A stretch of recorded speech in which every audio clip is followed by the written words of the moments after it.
Hi guys. For those who don't know me, I'm Stephanie Luzbet. Happy to be part of Culture Family. So I'm going to give you a little bit of background of what makes me who I am. 1988, I was made in America. My parents got married, met in Ecuador, moved here. I say I'm made in America, but I wasn't born here.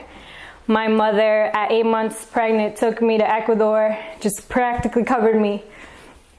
I was the first child, so back in the day, I'm not a parent yet, but I do imagine that having a kid is expensive. So they took me over there for financial reasons to have me there. I moved back here after, I believe, 2-3 weeks old. So I learned Spanglish at an early age. My parents just were busy working. I know that at the age of 5, they decided to go to Ecuador. I believe they bought a house in the capital, which was Quito. And I had to start going to school there. I knew Spanglish, and now I had to learn Spanish.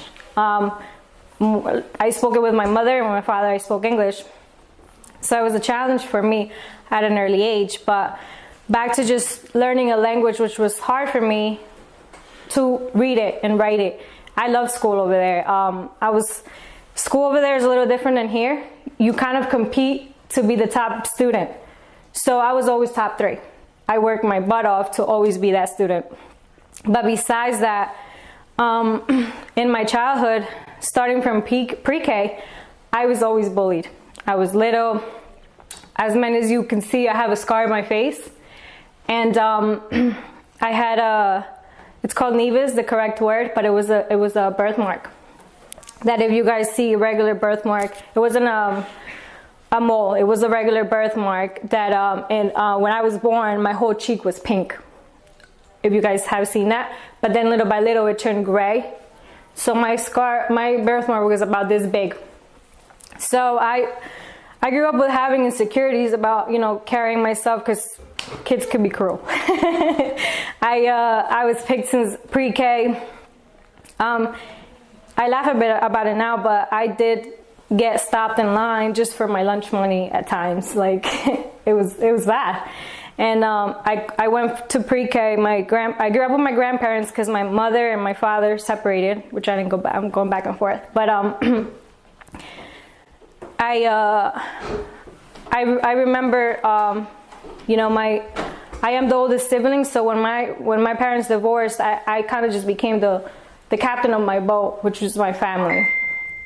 And my mom had moved here to give us a better future, which was one of the best decisions, and I believe a hard decision for a parent to make, to leave behind their children for them to grow and provide them with a good future. But besides that, backtracking, sorry. In school I grew up that way with like the bullying and the, everybody has a hiding place. So for me to get out of, just hearing a lot of things or being stopped when I wanted to go to the bathroom and just like, you can't come in here cause I was little and skinny and I just loved running. So that was one of the first things I learned how to do. If I knew that somebody was going to come and like something, I just ran as fast as I could. And a lot of times we had a lot of competitions in sports there. And it was like, how do you get so fast? And I think it was just from me running, and it was one of the things that made me feel better. And that's how I started playing basketball. I played basketball since 1st grade. And I was tall back then, so I was the captain. I was the person that jumped in the middle, whoever, like, I can't do that at all now. But when I first started playing basketball, that's when my passion for basketball came in, being with everything that I was going through. And my parents not being there, starting to all-girls school, which I hated it, went into co-ed school, and that kind of changed my life around. And little by little, I feel that certain things that happen to you can shape you up, starting from your childhood, your relationship with the close people to you, your family.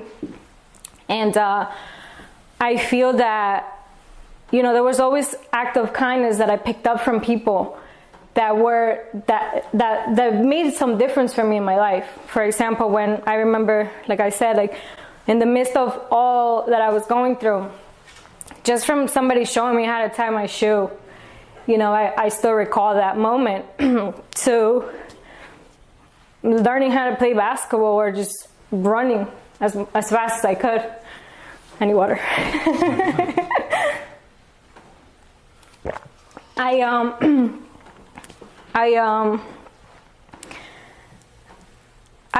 Then I moved to the States when I was 10 years old. I was excited because my mother had lived here already for 5 years. I practically raised my younger brother. She had to move here when he was 8 months old. Fat little baby. I used to carry him and just change his diapers. Back in Ecuador, we don't have the diaper thing that we have here, which is, I call it the American diaper. Over there we had the, thank you, with a little plastic over it. I absolutely hated it. So I used to carry his little butt and put him in the faucet and just clean him there. So that was my experience growing up. I had to grow up quick. And I guess the separation from having my parents and them leaving and then me having to move here and then having to leave my brothers behind and then coming here, and I think the bullying was a lot worse here than it was in Ecuador, because in Ecuador, like, I was very friendly no matter what. Like, I always try to like smile, just that's really what I learned to do at an early age, just whatever, smile. And when I moved here, it was 5th grade, so now I had to learn another language because I had forgotten English. Learning Spanish, and I picked up English in 9 months. I guess it was in the back of my head, which was cool. And that's when the bullying started, and it was just very tough. It was a dark place to be in, and that kind of gives me a tough skin now to kind of just like make a difference. One of the things I would like to do is go around and just talk to these kids. It's important. Like, pretty sure a lot of you are parents. I'm not a parent yet, but it can be impactful. Just to surround yourself around the good people that no matter how you look or how something is, I'm happy at the age of 20 I had to take that out because it was cancerous, what I had, and my parents liked it, but I didn't. You don't know how you feel in your own skin. So, where was I going? So I had to work on a lot of stuff coming from the inside. I felt that I did a lot of crying, and I hated crying for a long time. So I turned my tears into anger.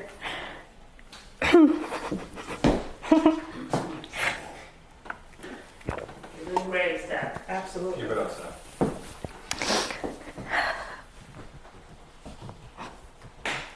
Let it out.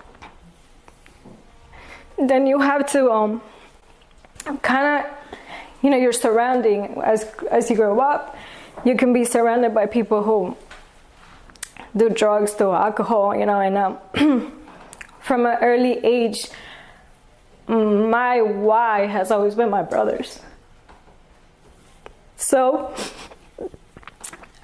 I feel that from an early age, I had to make sure that I become the person that they look up to.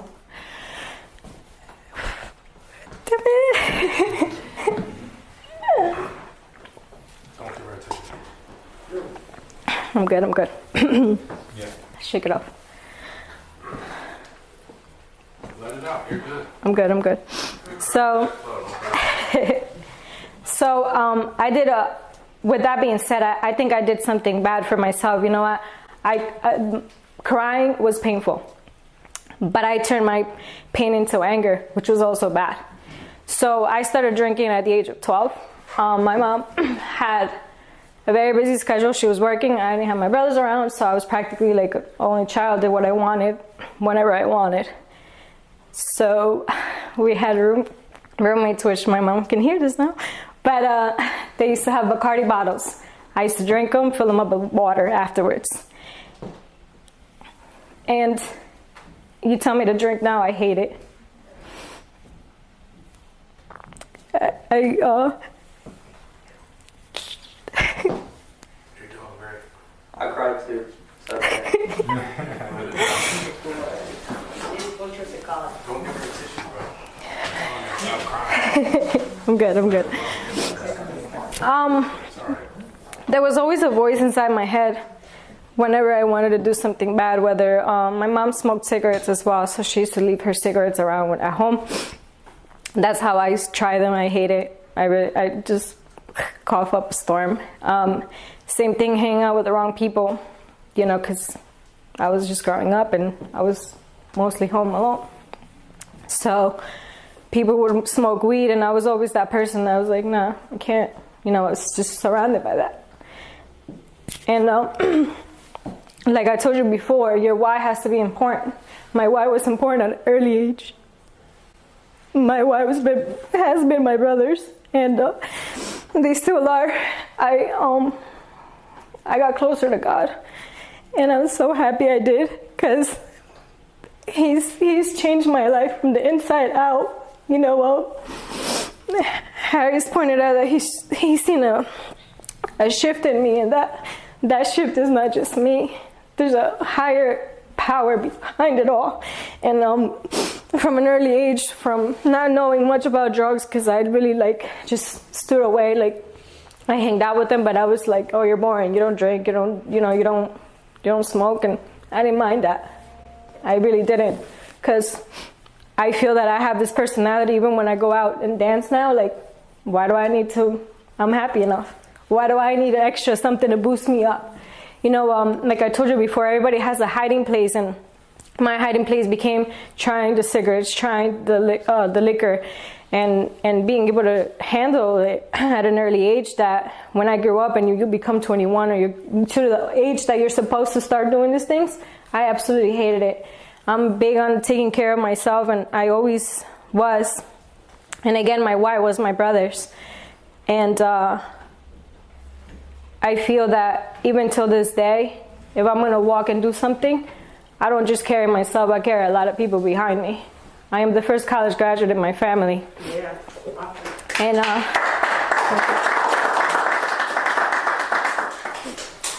And it wasn't easy. It was hard work. I worked 5 jobs just so I don't get loans. And real estate was one of them. I got out of high school and I started front desk. Learned all the contracts and all the good stuff about that, but I honestly didn't picture myself doing this. When my parents got divorced, our house was taken away, and I was with a sour taste in me that I'm like, people can do that to you? They can just take your house and not care about the rest of the family? Took my dog, which I was sad. I love dogs. And my parrot, you know, and come to think of it, if it wasn't for everything that I've been through that had shaping me up to be who I am today, it probably been a little different. You know, I feel that I'm happy enough to say that I didn't take the easy way out, and that's just my opinion. There's other people that go through things that perhaps they ended up doing the drugs, or they ended up doing certain things that to them that was their hiding place. But to me, my hiding place became, like I said, I had a little whisper behind me, and I know that it was God telling me, no, don't do that. That's not good for you. And that's why I steered away from the people that I was hanging out with. That's why I just played basketball as bad as it was, carrying myself and just having people look at my face and not see me for who I was. It was tough. You know, it was tough to just play on the court and then like, oh, she got skill, you know, and it became that little by little, because that's something I love doing. And I didn't let that stop me from doing the things that I love doing. And if you compare the little girl to my teenage years to the adult that I am today, you know, as a kid I was very friendly, given I was bullied, blah blah blah. Then my teenage years started, you know, hanging out with the people that I'm not supposed to hang out, blah blah blah. But I feel that with that just made me stronger, and it made me become the woman that I am today. I am a warrior today. And I will continue to grow. I hated reading, but it is in the books that I have learned to grow. It is in the listening to people that I have learned to grow. It is surrounding myself by the right people that will motivate you to become a better you. So I feel that a lot of times, just like Danny said, we are our worst critics, but you start with the inside. You take care of here and everything else will fall. I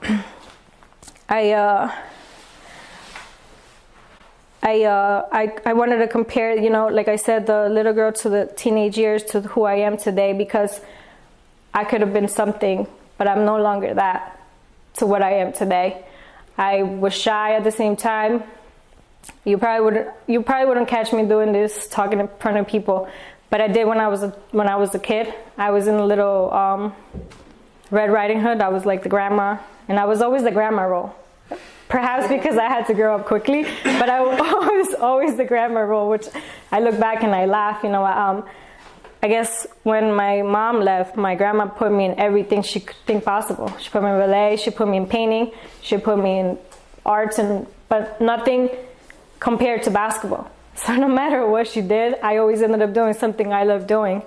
And I feel that the trial and errors, even till this day, help us realize that there are things that we do it for the moment, but doesn't satisfy what we really want to do with ourselves. And I didn't think in those times that I would be wanting to speak to people on a daily. I felt that I like numbers, so I felt like I was going to be an accountant and just sit there and do numbers back and forth. But I started growing. My first job was front desk. Then my broker had moved, so I became, I did retail, which I'm happy was only seasonal, because imagine if I was stuck in retail. I'd still be around people, but I probably wouldn't be doing real estate. I came back to it because I got licensed that year that he left. And I worked in restaurant businesses, which brought me out of my shell. I got to speak to people more. I got to communicate with people. I can sell you anything, and I don't have to like it. I don't eat burgers, and I worked at a burger restaurant. I knew the ingredients, and I made it sound juicy, and that's how I did it. It's true, people love burgers. I really don't like them. I'm not a vegetarian. I love meat, but I just don't like ground beef. That's it. And I feel that life happens to you, but it's also what you decide your reaction to it would be. I'm excited and happy to know that I've dealt with my anger, I've dealt with my pain, and I'm no longer the person I was. And I'm gonna say it's been a year of work in process. It's just day in and day out, and surrounding myself by the right people with the mentality of growth. And I do live by a quote, which I'll close with, and it's, be the change you would want to see in the world. And that's really what I really live by.